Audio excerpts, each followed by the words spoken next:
Good afternoon once again, and welcome to this informative webinar on the Sword of Honor applications brought to you exclusively by the British Safety Council India.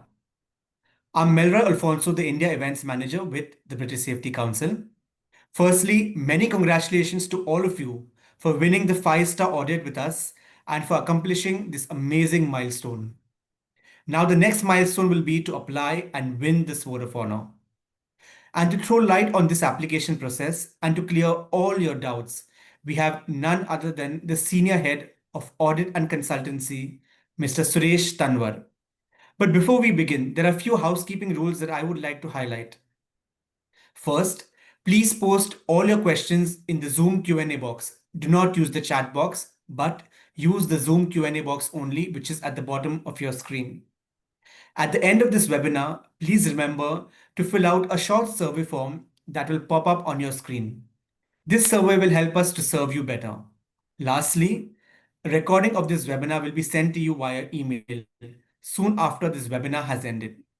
And now, without wasting any more time, let me invite Mr. Suresh Tanwar to take over. Suresh, all over to you. So thank you very much, Melroy, and good afternoon, everyone. And once again, hearty congratulations to all the winners, those who have secured 5-star rating in the recent 5-star audits that were carried out over a period of few months. For the fresher ones, for the ones who have sort of got it for the first time, it is, it's like a first time for them. But for the others, it would be a good refresher because the guidelines, the questions remain, the guidelines remain same, whereas the questions actually change every year. So also this year, the questions have changed. So we'll have a look at those 4 questions and also understand what is the expectation and how best can we respond to those questions in order to, get on the top level of the score that is there in that grade. We'll go to all the questions and we'll have, as Melra mentioned, question and answer at the end. I'll go to the next slide. So this is the general information as you normally see. By now, most of you know that 60 is the maximum marks and 45 is the passing marks. But it doesn't mean 45, if you see the second and third bullet point, it doesn't mean that a company can get 15 out of 15 in 3 elements and 0 in the 4th element. That will be disqualified. Although 45 marks would be achieved, but that would not serve the purpose. So it's got to be at least in 2 individual responses out of 4 questions, there should be 11 to 15. And there should be 0, or sort of 0 to 5 should be none in none of the questions. You should be able to get that 0 to 5 marks. You should not get that, in other words. The maximum words are 750. And therefore, you'll have to take care that, 750 words are not exceeded. Unlike in India, we tend to take chances on exceeding words and all that. That's not allowed. That's not okay. The British Safety Council is very particular about if this is the limit, then this is the limit, 750 words. It can be 749, it can be 650, 700, but not 751. The other point, very important, is the last one, the last paragraph, which says, from this year onwards, there will also be a validation on a sampling basis. What does that mean? Let's say if you have received 80, 90 sort of applications, then there will be about 4 to 5, on 4 to 5 sort of applications will be picked up, and what you call a virtual interview will be taken there. And what is the purpose? The purpose is to actually validate what you're saying is actually true, because putting an application is one thing, but validating is another. And going forward, this is going to increase. So there's a little bit of a change that we are making, that not dependent only on the application, but also on the validation, and that will be through a virtual interview process. So this is something to take note of, which is there in the last paragraph. Now with this, let's go to the questions one by one. 4 questions as usual, like every year. And the first question is, With relevant reference to the outcomes from your recent 5-star and health and safety audit, explain how the site ensures the participation of all employees groups in the continual improvement of the occupational health and safety management system and associate arrangements. Now the keywords here are, just see that all is italics. So we're not talking about section of employees. We're not talking about only your leadership. We're not talking about only the workers. We are talking about all the employees. So therefore, that is a keyword. You must take care of that when you're sort of responding to this question. So the questions, as explained before, are into three categories: 11 to 15, which is the highest band, 6 to 10, second band, and then 0 to 5. We should not even looking at that. So when you respond, the guideline is respond keeping that 11 to 15 marks, because even if you don't get that, at least you will land up in 6 to 10. So aim for 11 to 15. And therefore, if you look at a little bit of a guideline here, a full description of how the organization ensures all employees' participation, a full description on how these groups were identified, that is RASI, employee, job, family, assessment, etc. I think the hint is already given here, RASI. And RASI, in any case, is a part of the assessment in the 5-star audit. So therefore, you have to sort of look into that part. The other part is, if you go down further, a full description of the methods used to encourage and facilitate participation in focus groups, safety forums, suggestion schemes, and a full description. So there are hints given there some way or the other. But added to that, maybe I would like to say a little bit more things. And this is about different types of engagements with different stakeholders. Obviously, with the employees, it is mainly about the safety committees, for example.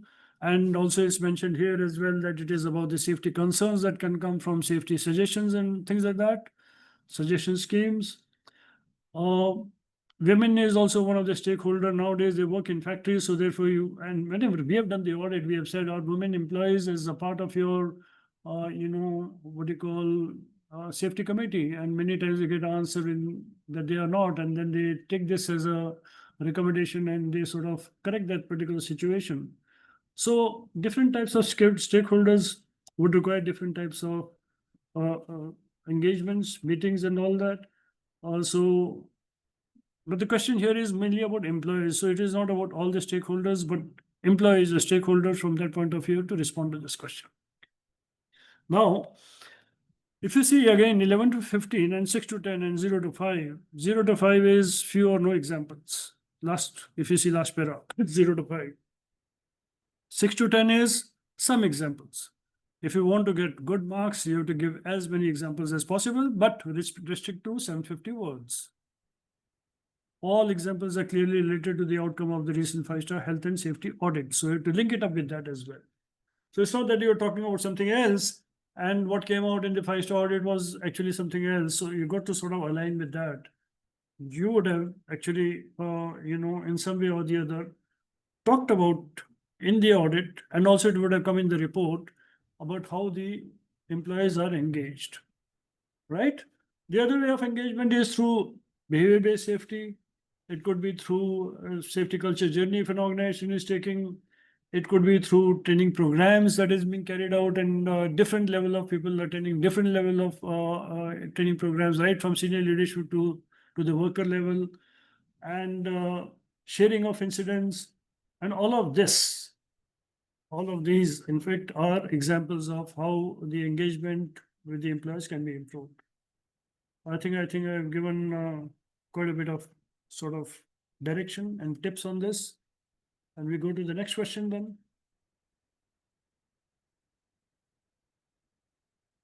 So the next question is with relevant reference to the outcome from a recent 5-star health and safety audit, which is always this part of the question is common always, and the main question comes at the bottom. Describe how the site has established suitable processes to recognize and support mental health. Mental health it is. So it is not about physical health. It is not about exercises. It is not about economics related issues. It's about mental health.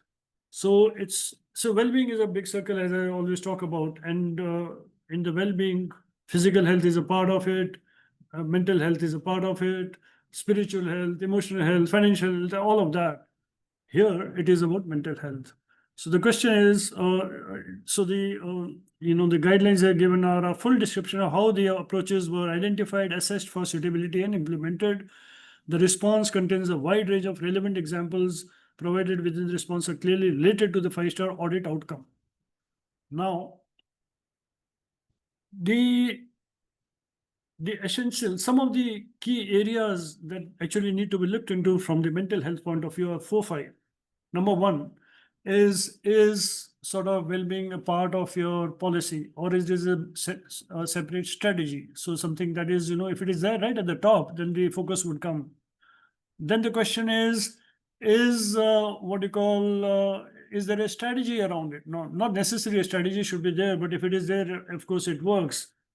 Then comes, how do you engage with the employees from the mental health point of view?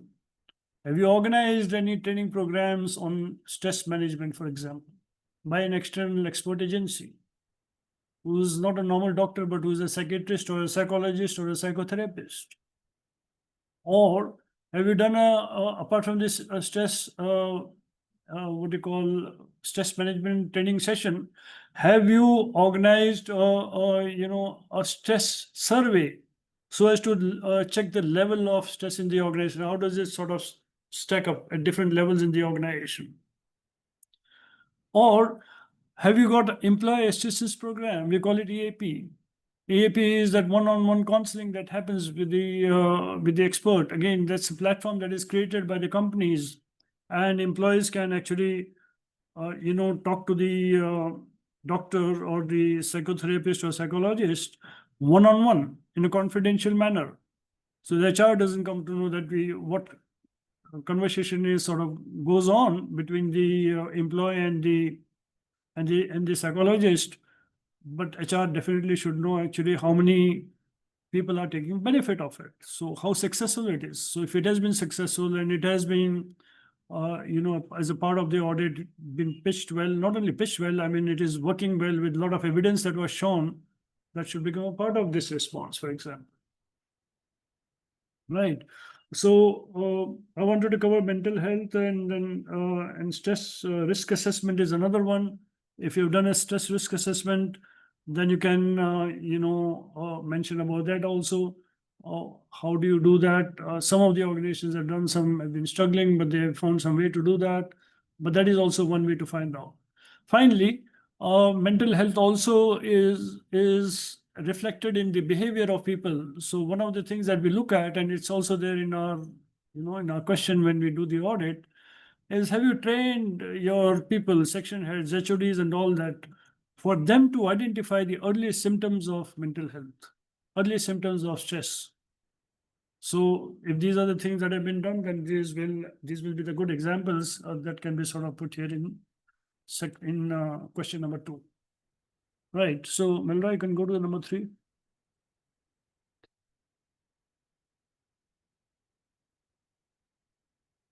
So here the question number 3 is, describe how the emergency planning and associate arrangements are clearly linked to the risk assessment process and how this drives compliance. Well, let's have a look at the first one. And that's why I said your focus should be on the first one itself. We can always have a look at the second one. Don't even have to look at the third one, because you'll end up there if you start looking at that.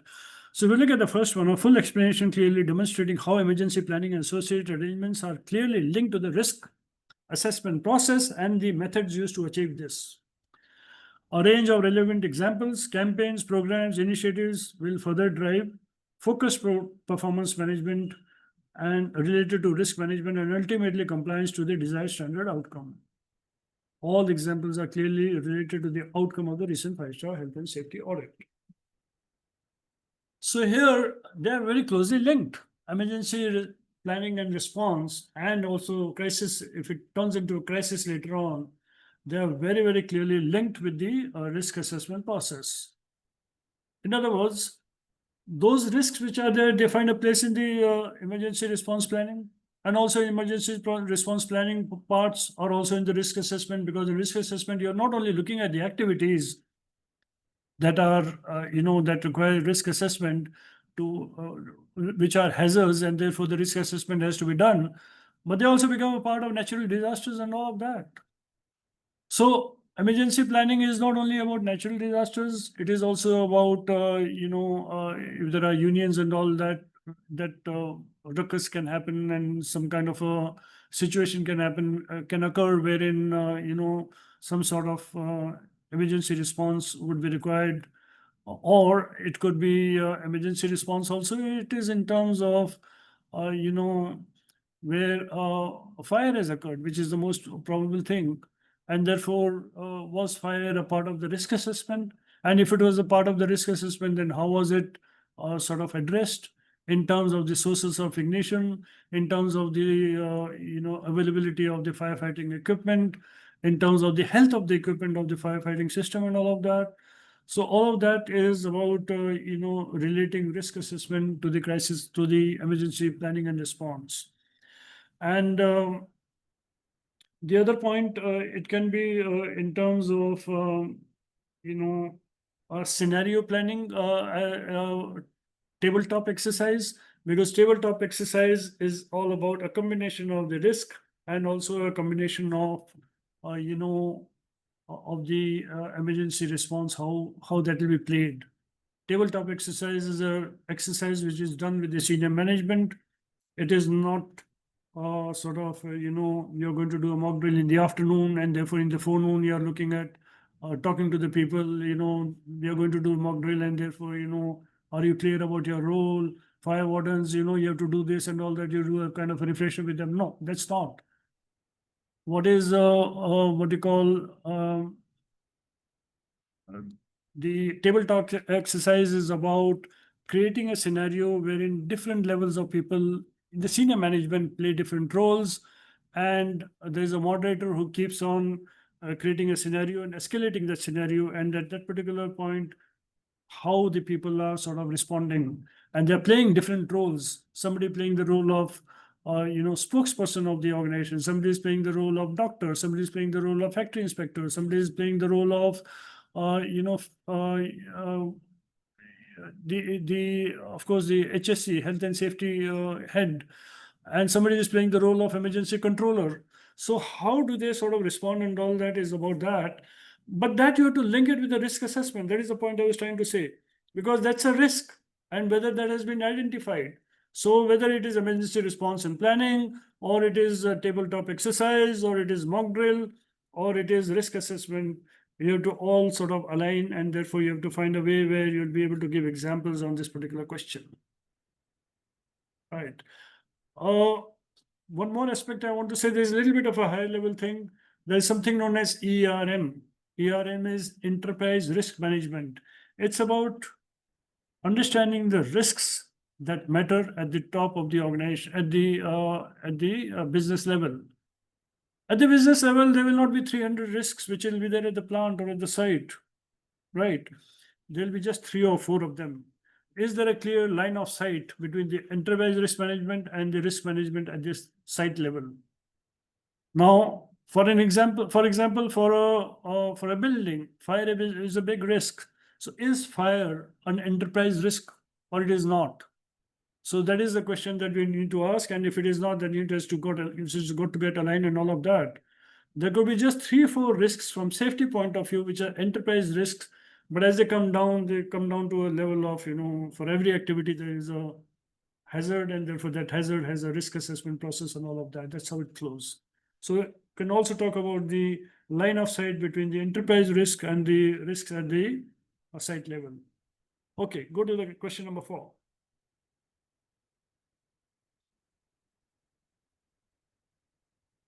Now, this is the last question. So this is about relevant reference to the outcomes of recent Five-Star Audit. Explain how the site's top management ensures the continued effectiveness of the occupational health and safety management system. Now, expectation is full explanation of how top management is defined at the site, right? And identifies the significant contribution this community means actually the top management makes to compliance, culture, and the engagement on health and safety matters, and discuss the role they play in having continual improvement in health and safety performance. Response is supported with clear examples of the method used to determine relevance and actions taken, planned or actual, to drive continual improvement of your site health and safety performance at the site. all examples clearly related to the outcomes of the Five-Star Audit. Okay. So here, we know very well, and it is also there in our audit process. It is there in our audit specification. It is there in our audit when we sort of carry out the audit at the sites. It starts with the leadership and it ends with that. So it starts with leadership planning and commitment in section 1, and in section 4 it sort of ends with the review of top management on health and safety.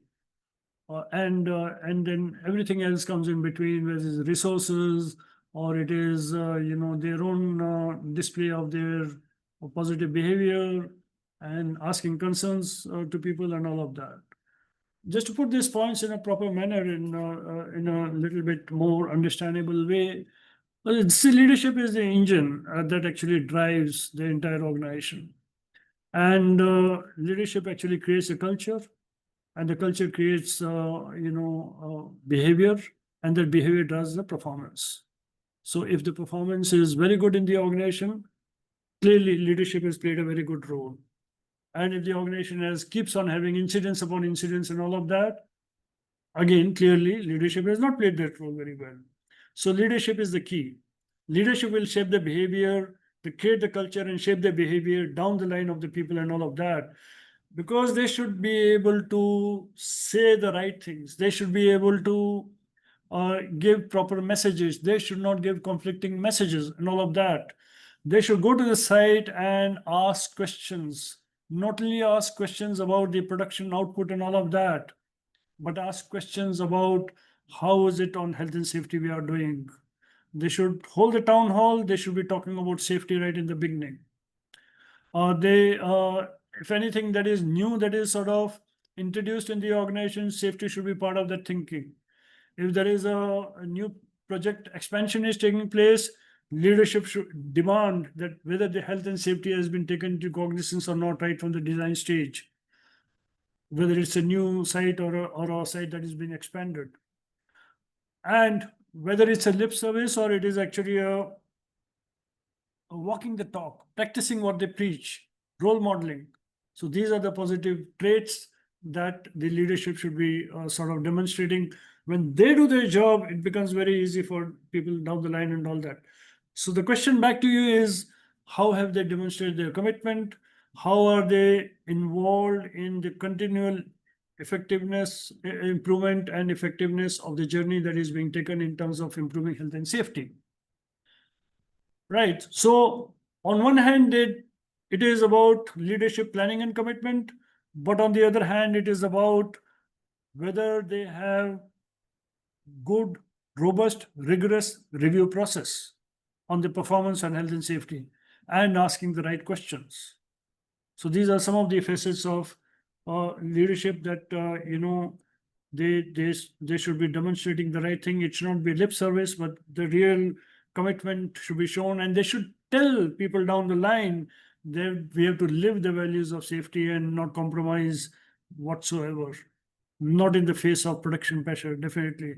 Not in the face of project pressure, definitely.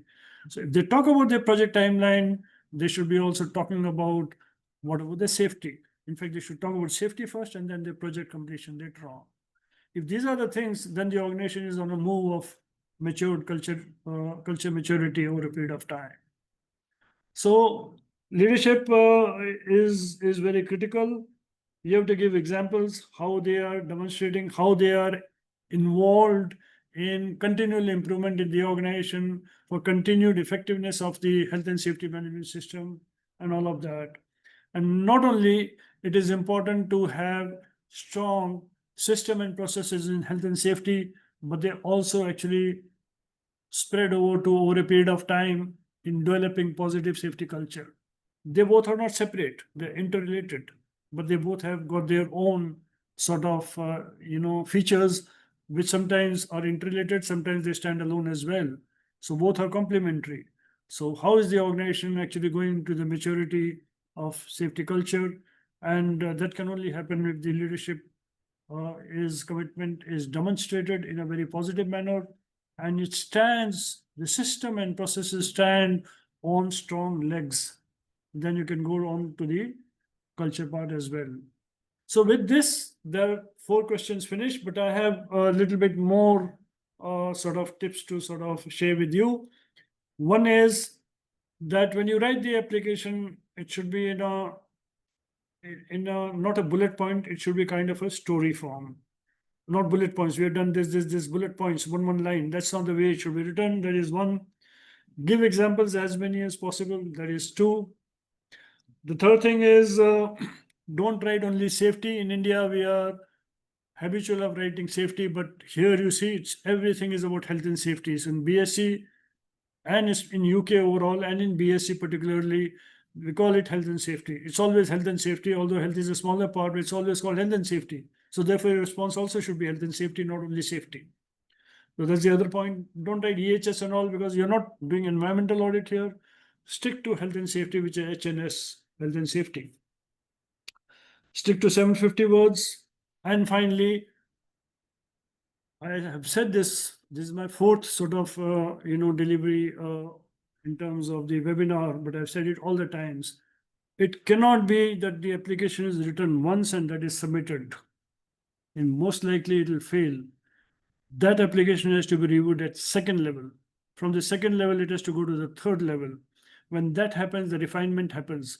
But when the refinement is happening, it is possible that 750 words may become actually 780 words. So you have to again look at the words before clicking the button to sort of send it. It should come down again to 750 words, but it has to be reviewed at 2-3 levels. Sorry. It has to be, if the safety manager writes the application, it has to be reviewed by the site head, which is the factory manager, factory head, or it should, plant head, or it could be site head of a facility management company, for example, or so that's the 2nd level. And at the 3rd level, maybe if there's a manufacturing head looking after a lot of plants and all that, or it is COO also, he should also look at it because he'll be able to add some value addition and all of that. But make sure that you don't change everything there because when the application is written, it is written with all these 4 questions response in mind. Now, if you change everything else, then it'll go off the rocker again. So therefore, that's very, very important to stick to this, but give a finesse to the application through different layers of review. So that's my final sort of suggestion. And I think then I come to the end of this. Is there any more slide? I think with this we finish, and I sort of hand over back to Melroy. Yes, thank you so much, Suresh, for this wonderful session. I'll continue to keep my slides shared in case we need to refer to any questions here. So there are a lot of questions, Suresh, that have come in the Q&A box, and we'd like to address all of it. But before we address these questions, there's one question that came in last year. It is not there this year, but for the benefit of everyone, I would like to ask you this question again. So when you say 750 words, is it 750 words per question or overall total 750 words?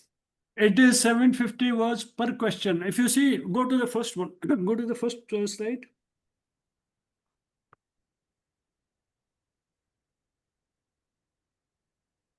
It's 3,000 words. Yeah. Point If you number see 3, yes. here, where is it? Here, 4th bullet point. Response to each sub-question must not exceed 750 words per sub-question, which means per question 750, overall will be 3,000. But it doesn't mean you give 650 here and then 800 somewhere else and 3,000, it becomes 3,000. No, 750 per question. Is that clear? Okay. I think that should be Okay. clear. Yes. Okay, right. Yes. Yes. Thanks for addressing that question. There's another question that has come up, which says that how do we establish audit relevance in our answers? So whether audit OFIs has to be addressed in the answer. Is the duplication of contents allowed? For example, in question one speaks about employee participation, where top management is a part of it. Yeah, there could be a little bit of an overlap, but it doesn't mean that the overlap is 50%. You got to differentiate. So therefore, when it is all about workers, give little bit on leadership because leadership question is coming later on. Don't spend too much of, don't spend 300 words out of 750 on leadership. So it will be lesser because there's a leadership element. In any case, the question on that is there later on. So spread it out between different levels in the organization and of employees and all that way. Yeah, thank you. Hmm. So now this thing is about regarding mental health. So do we need to attach the evidence of trainings, surveys, etc., regarding mental So yeah, health? I missed out saying that because there is also my guideline in the end. There cannot be any attachment. There will be no policy. There will be no attachment. There will be no pictures. There will be no organization structure. Nothing. Only plain text. Okay. Okay, perfect. Yep. So in question one, the word used is employee family. So if you can throw more light on that. What is that? Question one. Yeah, in question one, the word is about employee family. So if you can throw more light on it. Just show that question. Yeah, the questions here.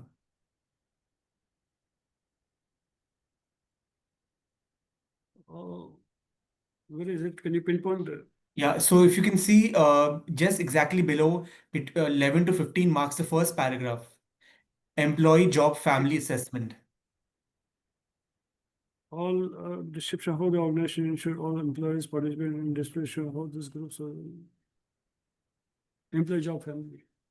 So it's not family of the employees. For example, it is the when you say job family is it's actually it, we don't normally call it like that. It means all the levels of that employees is a job family. That's what it's pertaining to.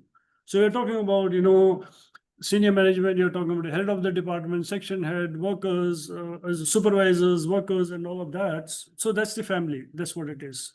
So in other words, we are talking about all employees. This is the job family, nothing more than that. Yeah, yeah. So the next question is, should the examples have to be unique for each question? Like maybe, or can we repeat them, in questions? Well, the questions are distinct, except little bit of an overlap. As somebody said, from employees to leadership. Also, there could be some examples which could repeat. Otherwise, all the questions are unique. So therefore, even if there is an overlap, it should not be more than 10, 15%, 95% it should be unique examples. You Okay, cannot just okay, copy paste the same example. That will be the worst thing to do, right? correct. Correct. So the next question goes like this. So all employees understand is the crew employed on company roles and does not include stakeholders like maybe vendors, contractors, clients, etc. So if you can kindly advise on this comment. Well, the question clearly says all employees.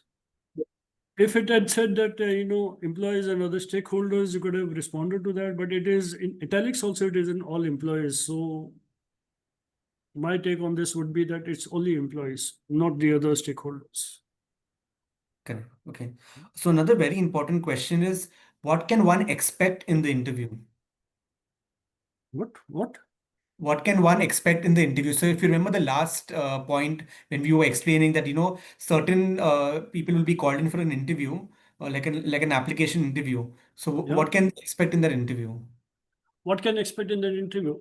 So that interview will be a presentation that will be made by the organization. And at this stage, I feel it is like that. Of course, it'll be communicated well in advance, even if the presentation has to be made.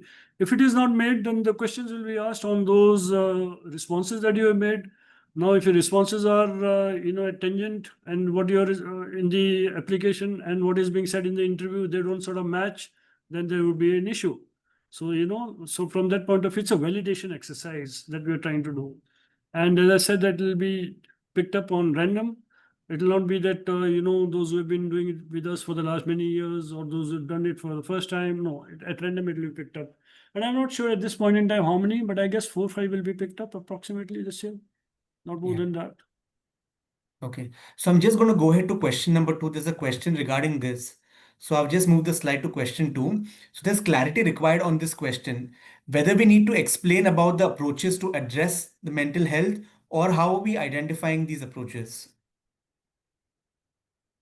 So the question is describe how the site has established suitable processes. Now, process is a very wide word to recognize and support mental health. Now, give an example of supporting mental health is through what you call EAP, Employee Assistance Program, right?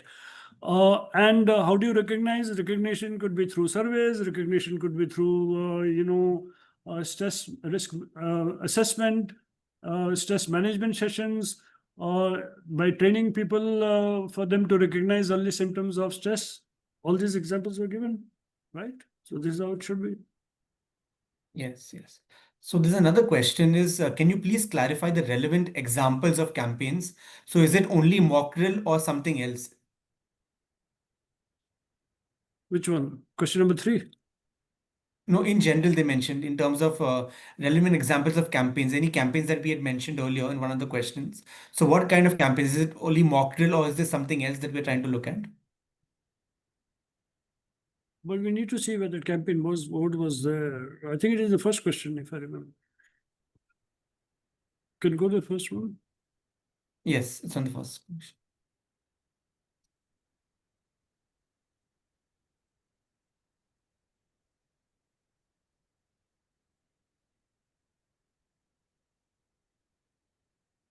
So the campaign, so campaign is nothing but, it's a drive. Let's take it that way. Campaign is not a big advertising campaign and all of that in this context. It's a drive. It is a high level of communication. So wherever that question is, which is about a campaign and all that, is about, a drive that is being taken to address that particular situation and the involvement of people and things like that, and a strong review mechanism. That's what the campaign means here.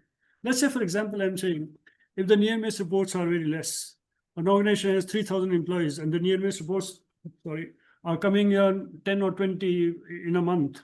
It's very, very less, isn't it? So we have to take a strong campaign. We have to make awareness of the near miss. We have to tell them where they can put their near miss in soft copy or in the boxes that are displayed at the site. We can give reward, and we can sort of institute a reward and recognition mechanism for near misses, initially for the numbers, later on for the quality of near misses. So that's a campaign. So campaign is nothing, is a drive that is taken to improve something. So wherever the campaign word is there, it's about improving that with the drive that we are talking about. That's what it is. Now, mock drill is not a campaign. Mock drill is an exercise. It is required by statutory authorities also that you've got to do it. And the other example that I said was tabletop exercise. Now it's not a statutory requirement, but it's a best practice. And in our training programs, they mentioned when we do audit and all of that, that this exercise should be done with the senior management sitting on the table and then create the scenario and how do different people respond when they're playing that role, and keep escalating the scenario. That the fire is now gone from 10th floor, it has gone to now 15th floor. So how everybody is reacting that way. Sorry. Yes. Yeah. Yeah, thanks, Suresh. So, Suresh, I'm going to move it to question number 3 because there are a lot of attendees asking questions, particularly to this one. So, how does the emergency planning and associated arrangements, which are clearly linked to the risk assessment process, and how does this drive compliance? How is it driving compliances, basically? Now, emergency response and planning is a statutory requirement. We have to make it. We have to update it from time to time. We have to ensure that all the possible scenarios are there in that emergency response and planning, which could be fire, accidents, fall from height, medical issues, including terrorist attack. From health point of view, mass, what do you call that, food poisoning, wherein 400 people have to go to hospital, for example. All these are emergency situations. Now, all these emergency situations have got a linkage with the risk assessment. So whether in the risk assessment, have you identified those controls? So those controls should be there as a part of the emergency response plan also in some way. So there's an interconnection between the two. So every organization has different way of doing it. So I'm just giving an overall broad view, but how do they do it in their organization? You've got to draw linkages there. Now, emergency planning means there is let's say some incident has happened. Then the risk assessment will require a review of the risk assessment because that particular thing was not envisaged. And therefore, it has to be a part of the risk assessment. It has to be added in that next time. So that, that because the risk register gets updated. So, and also in the risk register, are we identifying only the the work activities, or also you're doing area risk assessment? You're doing risk assessment of natural disaster also is added into that. So that is how the relevance is coming between the two. Correct. Okay. So there's another question which says that what are the two optional questions for the Innovation and Development Award? What are the? What are the two optional questions for the Innovation and Development Award? I think that's going to come separately. So that will have to be. It's not a part of this. Is it a part of this? This is they're asking this question. I think there's a separate communication on that, which will be innovation award. It was there last year as well, by the way, and individual award also. So that will be a separate exercise, which is not a part of this. So that Okay. Okay. We'll make a note of anyway, that. that clarification you get from Susan because she'll be aware about it. Okay. Okay, yeah. So anything about well-being, because you had mentioned that well-being should be included in the policy. So should the applicants mention anything about well-being in their answers? So mental health is a part of well-being. Now, when I say that, let's say this is well-being. Mental health is a part of it. Physical health is a part of it. Emotional health is a part of it. Spiritual health is a part of it. There are 7, 8 of them. So we are talking here only about mental health, which is a part of well-being. So obviously you can talk about the well-being as a whole, but stick to the mental health part of it. Don't go to the other areas and all that. That's what the point is. So when you say stress risk assessment program, is a well-being program. When you say employee assistance program through a psychological agency, is a well-being program, mental health program, because you can have one-on-one dialogue with that person. And it's very confidential. So that is again a well-being. If there is a stress management session, as I mentioned, that is also this thing. If you do a stress risk assessment and they come out with the, what are the activities that can actually affect the mental health of people and all that, is about well-being and mental health. If a person at the construction site is working 16 hours a day for 6 months, is a huge well-being issue, because that person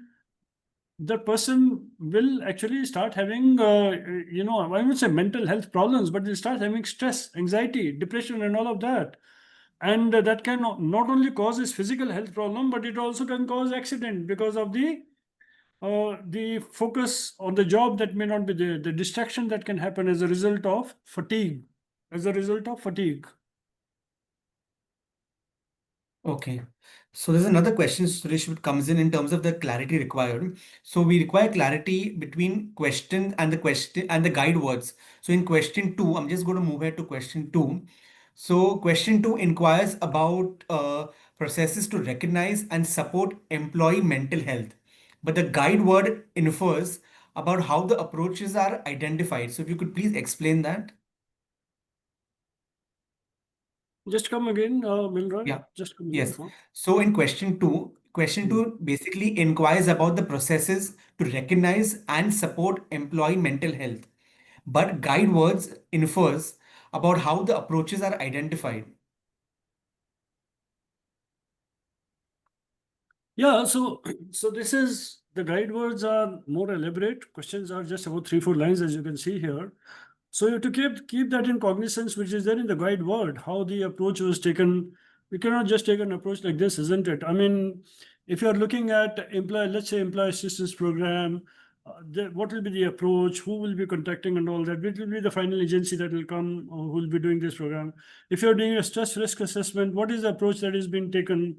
Who will do that program? How many programs they've done in other organizations? So that approach is about that. Before you sort of do it, what is the approach that is taken?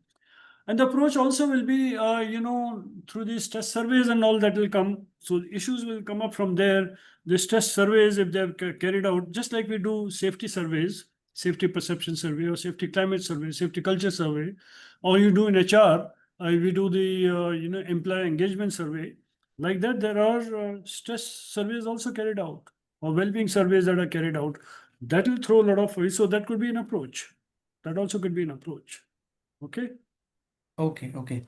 So yeah, so Suresh, with regards to framing of answers, now do these answers need to be framed only on the basis of an audit report, or they can, innovate in terms of answering? Largely, they should be based on the what you call audit report. But if there is not there in the audit report, but you have practiced it and it did not sort of come out in the audit report, definitely you can mention that as well. There's no issue. Okay. It might not come in the audit report, let's say, but it is a best practice that is being done, which has been practiced in the organization, that definitely can become a part of this. But a small part. It should not be that it takes a longer kind of a piece and then the audit part becomes a small that way. Correct, correct. So also one of the points, Suresh, you had mentioned that, from this year onwards, few selected applicants that, score very high marks will be called in for an interview. Now, will this interview impact the Sword of Honor results?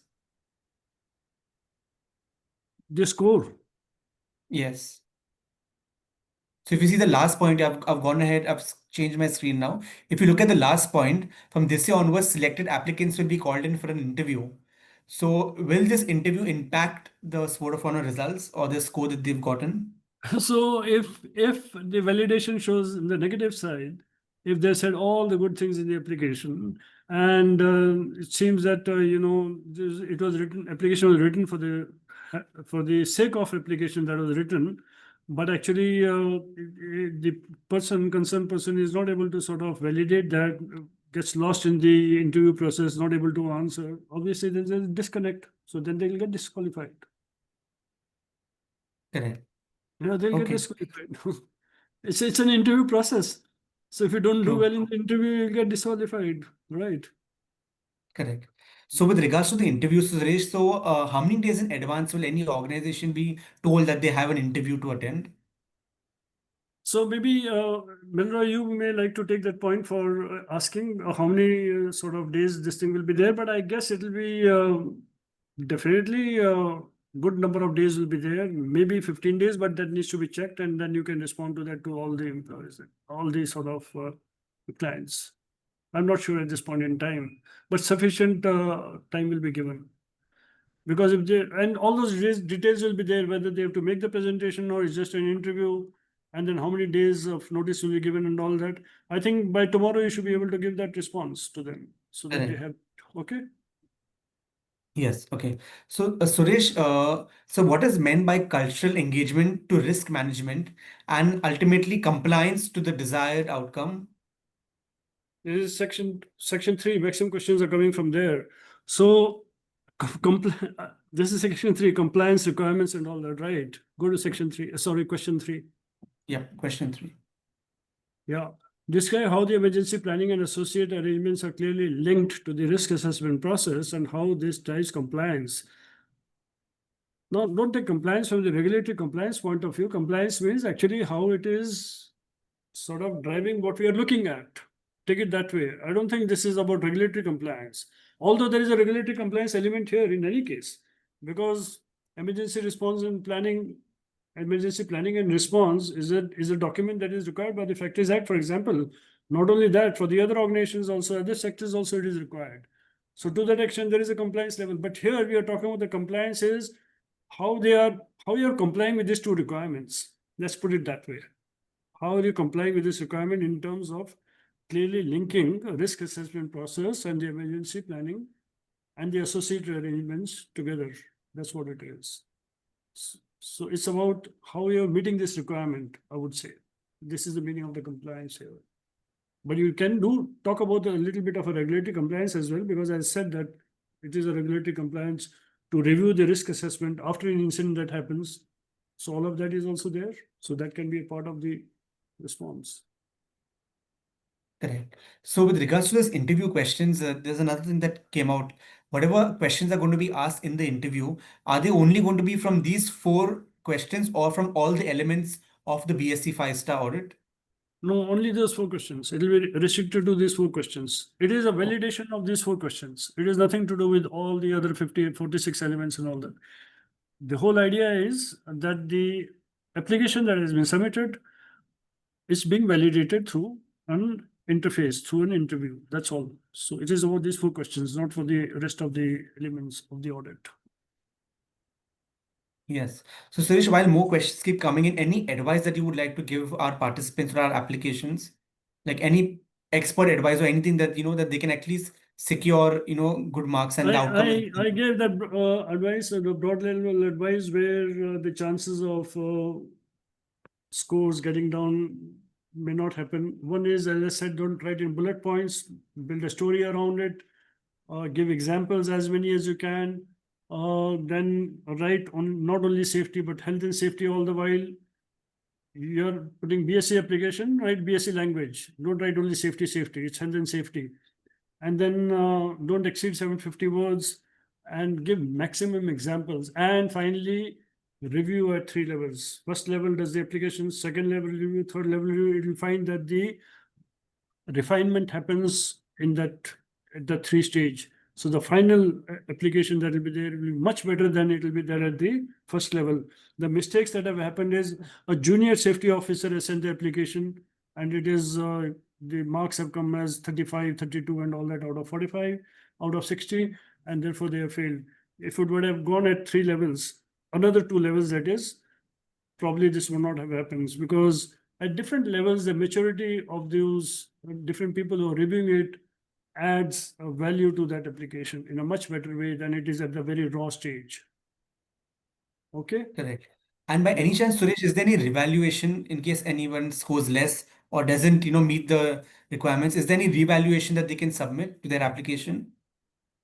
No, there is no reevaluation in this. There is no reevaluation in this.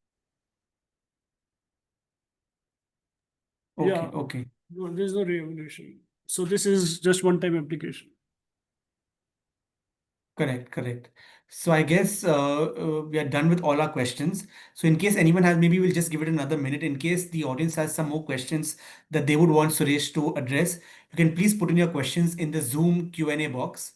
You can immediately type in your questions in case you want them to be addressed or you want us to go to any specific slide or any specific question. Now is your time. Please put in questions in the Zoom Q&A box, which is at the bottom of your screen.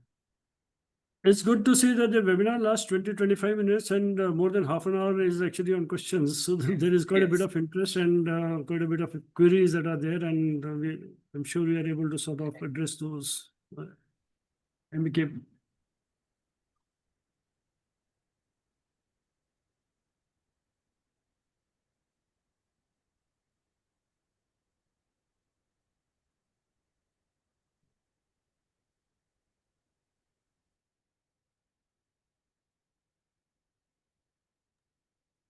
So there's one question that is coming for question number 3. I'll just move to that slide. So in question number 3, can we focus on preventive actions to the identified scenario or only ERP of the identified scenario? So there is a word here, related. Where is that? Describe how the emergency planning are associated like related arrangements. So you can go beyond that. That's okay. If you find it's too constricted kind of a questions, expand your this thing. So it's certain associated arrangements also. So you can look at that. Okay. And of course, this is a question for a later time. But since they asked about the interview, let me just mention it here. So for an interview, when your organization is invited for the interview, how many people can sit for the interview? Like, is it only the plant head, site head, or the head of any specific department, or there are multiple people that can sit for that interview? That's again a question I won't be able to answer, Melroy. You can check that as well, because this will come from Phil, I think, and those Jigna and all. I'll Okay. do that. Yeah. Yeah. Yeah. I think we are almost through, or rather, we are done with all our questions. So, in case anybody has any further questions, they can always use either the Zoom Q&A box or write to us back at marketing@bridgesafe.in, and we'll have all your questions addressed. So, we'll come to an end to this webinar. Thank you so much, Suresh, for conducting this webinar and answering all questions that have come in from the audience and beautifully explaining the entire application process. I'm sure this has been able to clear doubts of a lot of people who've joined this call. So in case you need any further clarity, please either contact your representative here at the British Safety Council or write to us at marketing@bridgesafe.in. That's marketing